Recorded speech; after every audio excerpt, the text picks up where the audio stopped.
viewers,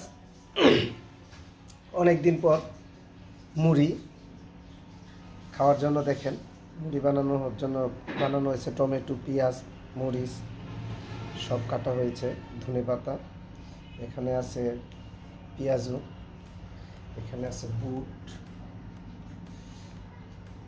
তারপরে এই যে এইখানে মুড়ি, এটার মধ্যে মুড়ি, এইখানে আছে এক্সট্রা সালাদ,